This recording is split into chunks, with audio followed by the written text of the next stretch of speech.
Hello.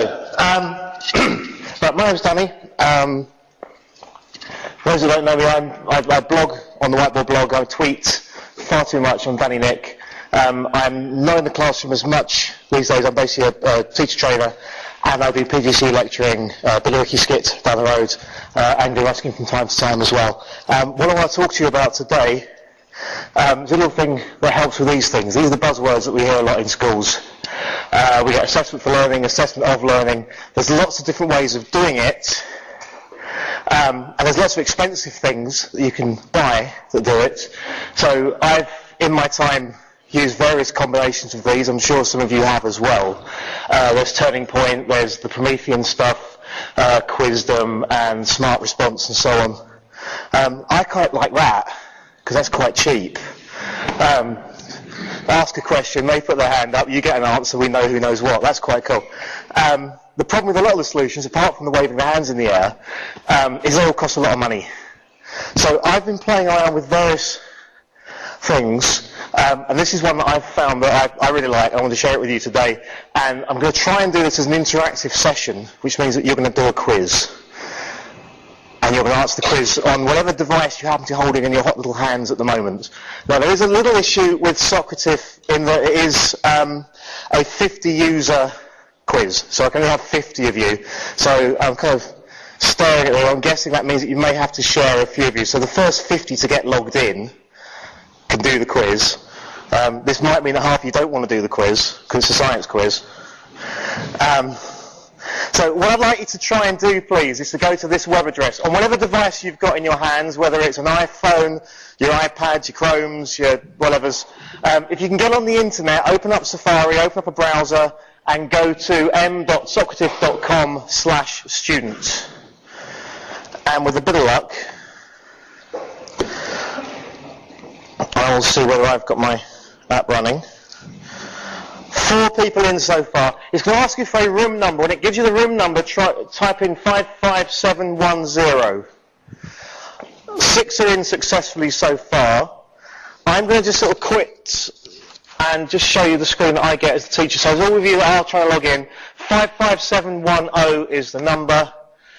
28 students in my room at the moment. So this is the quiz that I set up, or a room that I set up. It's free to do this. I just joined the website a little while ago. And I'm going to run a quiz. So 32 people in there. I'm going to start a quiz. And the quiz I'm going to do is the TeachMeet sample science quiz. No pressure. Right. So with a bit of luck, there are 38 of you, 41 of you. And you should now have questions on your handsets. It should be asking you some questions. Is that right? I can't see. Yes.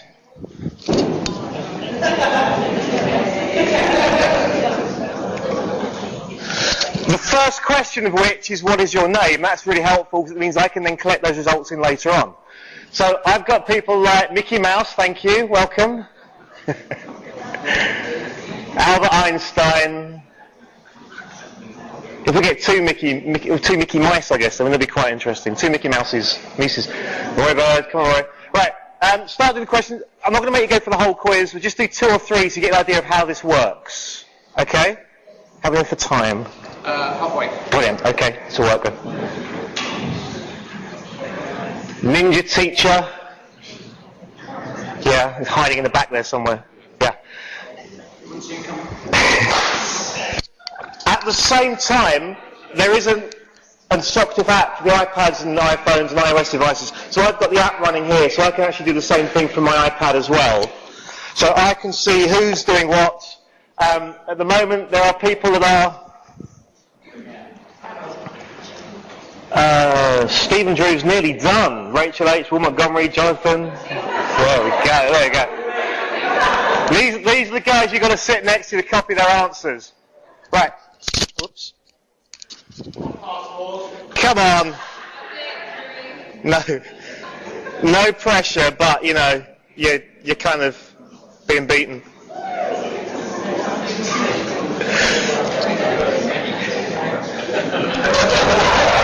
Right, I'll give you 10 seconds more and I'm going to stop the quiz. So, one more question.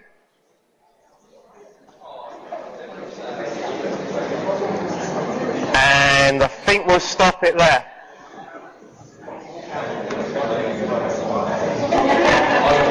Right, now fingers crossed. Sorry guys. Fingers crossed, what it will then do is, once the quiz is finished, it'll open up an Excel spreadsheet for me, all of your results in. I can save that at the time, I can leave that for later. I can go in, I'll hide that now in case you're embarrassed. I can go in at any point and access that data, get the Excel spreadsheet, it tells me the questions and so on. There we go.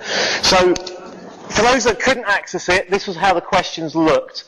Any device can do this. And I did this with my PGCE teacher trainees. There was 30 in the room. I just basically get out of your phone, get out your laptop, we're on the computers, we'll do this quiz. Last year, I had to try and give out a set of smart response, get them registered, give them out, work it all out, get everything sort of working, and it was a pain. And we had 25, so we had to share. With this, everybody can have at least some way of getting on their device and doing this quiz. There are a couple of issues with it. Obviously, if you know my room number, you may not necessarily be in my room. So there would be problems in schools with a kid in the room upstairs doing Mrs. Smith's quiz because he looks better than Mrs. Jenkins' quiz because he knows what her room number is. So you will get a few problems, but hopefully that'll be sorted out in the future. But as a free piece of kit, Socrative as a way, I mean, I've only known about this for a few months. I love it, and as people going to schools finding out about it are starting to use it with their kids. As long as you've got a device they can use it on, iPods, iPod Touches, class sets of laptops, whatever you've already got, you've spent the money on those, you don't need to spend any money on other things. I hope that's me done, and I shall shut up there. There's more about this on my blog, but thank you very much for listening.